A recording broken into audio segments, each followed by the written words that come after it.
After 4 entertaining quarterfinals, Italy, Spain, Denmark and England all progressed to the Euro 2020 semi-finals with some great performances. Italy outclassed Belgium in their 2-1 win, while England produced their best performance of the competition so far in their 4-0 win over Ukraine. Denmark overcame Czech Republic in a hard-fought encounter in the heat of Baku, while Spain beat the Swiss on penalties after an underwhelming performance. So, with the semi-final lineup confirmed, who will progress to the final? Beautiful Goal TV takes a look. What a finish!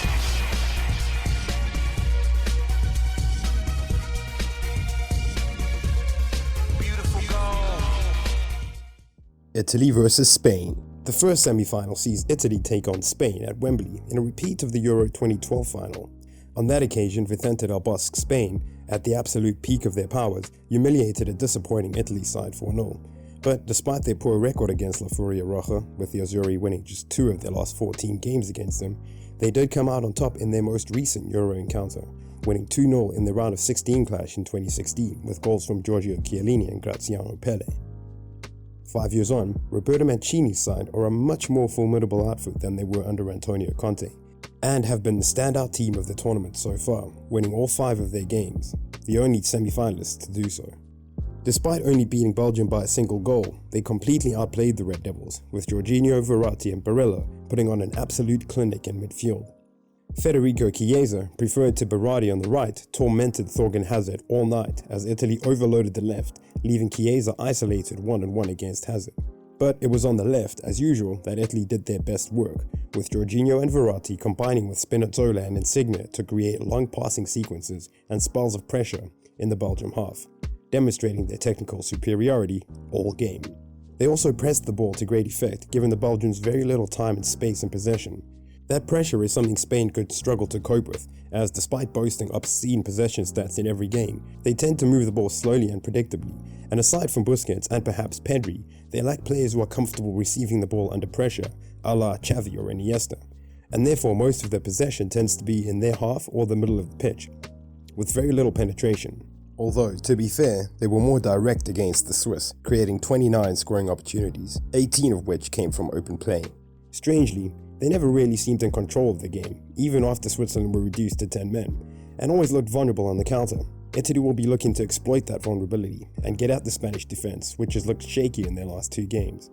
Unfortunately for the Azzurri, they'll be without one of their main attacking outlets in left-back Spinazzola, who tragically picked up an Achilles injury against Belgium. He has been Italy's best player at the tournament so far, and one of the outstanding players overall, so the significance of his absence cannot be overstated.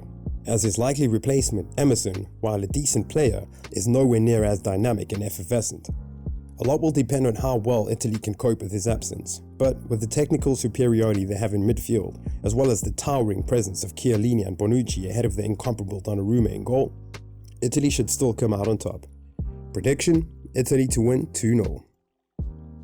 England versus Denmark. England's status as one of the pre-tournament favourites was widely ridiculed after their poor showings in the group stage, but the Three Lions produced their best performance of the tournament in their 4-0 win over Ukraine. Jadon Sancho was finally given his first start of the tournament and justified his selection with a decent display, but it was Harry Kane who stole the show with his brace, benefiting from exceptional performances by Raheem Sterling and Luke Shaw on the left. England were in complete control from start to finish in Rome, and will be very confident going into the game against the Danes, who have had to travel all the way from Azerbaijan after their game against the Czech Republic. Denmark were highly impressive in that game, as goals from Delaney and Dahlberg saw them progress, with Patrick Schick's goal proving to be mere consolation. They were more conservative than expected in that game, with the Czechs surprisingly dominating possession and creating more chances, but Schmeichel's performance in goal proved crucial on the day. The Danes are appearing in their first Euro semi-final since they won the tournament back in 1992, and despite being underdogs in this one, have a decent record against England. In fact, England have won just 1 of their last 6 competitive games against Denmark, drawing 3 and losing 2.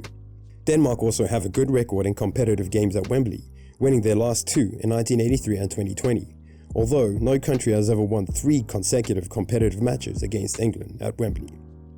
With the stadium at around 60% capacity and over 60,000 people expected to attend the game, it will be a special atmosphere for the English players, but also a lot of pressure as they are massive favourites. Denmark appear to be riding the crest of a wave and have built up some significant momentum, so England will need to be at their best. Gareth Southgate seems likely to stick to the 4-2-3-1 he used in the quarterfinals, instead of changing to a back three to match Denmark's shape, as he did against Germany. This could potentially leave England vulnerable in the wide regions, with Denmark's wingbacks Mæhle and Larsen a real threat on the break. Having said that, England have been excellent defensively at the tournament so far, and are still yet to concede a goal, making them the only semi-finalists with a perfect defensive record, with key players like Kane and Sterling hitting their best form at the right time, as well as John Stones and Maguire looking rock solid at the back, and Southgate now being willing to give Jadon Sancho game time, as well as 60,000 fans singing "It's coming home" at Wembley. It's difficult to see anything other but an England win, although the Danes might just cause an unlikely upset. Prediction: England to win 3-0. So those are our predictions for the semi-finals, but what do you think? Can Italy beat Spain? Can Denmark cause an upset at Wembley? Which two teams will progress to the final? Let us know your thoughts in the comments below. If you enjoyed this video, feel free to hit the like button, and if you're new to the channel, feel free to hit that subscribe button for more beautiful Goal TV content in future. As always, thanks for watching, much love, take it easy, and keep enjoying the beautiful game.